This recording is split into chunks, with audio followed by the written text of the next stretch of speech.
بسم اللہ الرحمن الرحیم السلام علیکم۔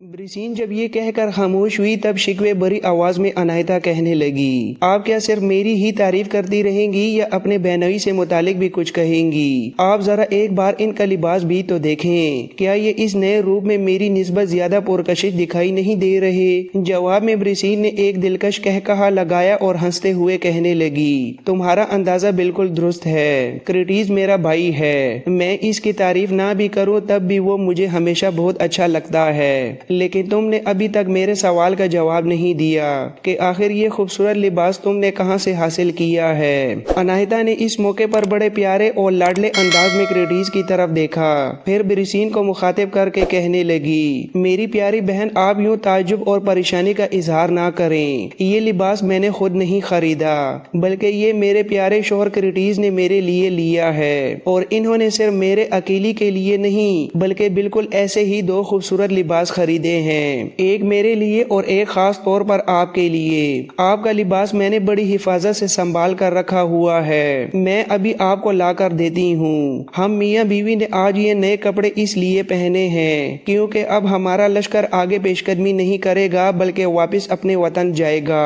اور ہم نے اپنی اسی خوشی کا اظہار کرنے کے لیے یہ نیا روپ دھارا ہے۔ یہ سن کر برسین دھیمے سے مسکرائی اور کہنے لگی، کیا میں تمہاری اس خوشی میں شامل نہیں ہو سکتی؟ جواب میں عنایتا بچوں کی طرح خوبصورت جس لگانے کے انداز میں اٹھ کھڑی ہوئی، برسین کا ہاتھ پکڑ کر اسے محبت سے کھینچا، نشست سے اٹھایا اور کہنے لگی، آپ میری بڑی بہن ہیں اور میری ماں کی جگہ ہیں، اس لیے پہلے آپ کی خوشی ہوگی اور بعد میں میری خوشی۔ اس کے ساتھ ہی عنایتا برسین کو اپنے ساتھ کھینچتی ہوئی خیمے کے ایک کونے میں لے گئی، وہاں اس نے ایک صندوق کے اندر سے ویسا ہی انتہائی نفیس اور زرق برق لباس نکالا جیسے اس نے خود پہن رکھا تھا، وہ لباس اس نے برسین کے ہاتھوں میں تھمایا۔ اس کے بعد عنایتا نے دوسرے صندوق سے ایک بڑی اور موٹی چادر نکالی اور اس چادر کے دونوں سرے پکڑ کر اسے برسین کے سامنے ایک پردے کی طرح پھیلا دیا، پھر بڑے پیار اور اپنے پن سے کہنے لگی، پیاری بہن آپ جلدی سے اس اوٹ میں اپنا پرانا لباس اتار کر یہ نیا لباس پہن لیں، اس کے بعد ہم سب مل کر اکٹھے بیٹھ کر باتیں کرتے ہیں۔ اس موقع پر برسین کے چہرے پر ایک خوشگوار مسکراہٹ نمودار ہوئی اور کچھ دیر تک وہ اسی ممنون انداز میں عنایتا کی طرف دیکھتی رہی، پھر اس نے پرانا لباس اتارا اور جو نیا لباس عنایتا نے اسے دیا تھا اسے زیب تن کر لیا۔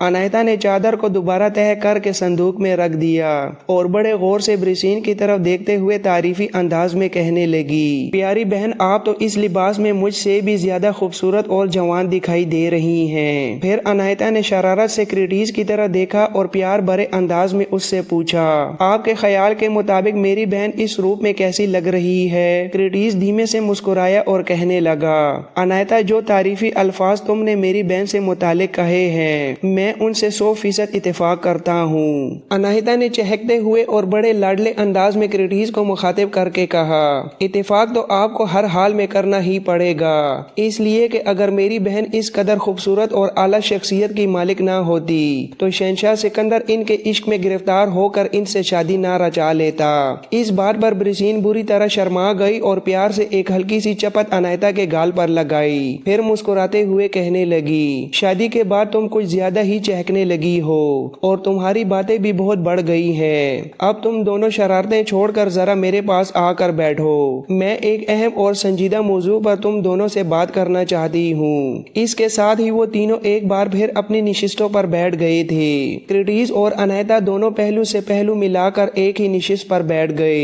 جبکہ ان کے بالکل سامنے برسین جم کر بیٹھ گئی۔ خیمے میں کچھ دیر تک گہری خاموشی چھائی رہی، پھر سنجیدہ گفتگو کا آغاز کرتے ہوئے برسین نے کرٹیز کی طرف دیکھا اور کہنے لگی، کرٹیز میرے بھائی اب جب کہ یہ فیصلہ ہو چکا ہے کہ لشکر آگے پیش قدمی نہیں کرے گا بلکہ واپسی کا طویل سفر اختیار کرے گا، اور جہاں تک میری سکندر سے بات ہوئی ہے اور مجھے پتہ چلا ہے کہ اب وہ یہاں سے بابل کی طرف بڑھے گا اور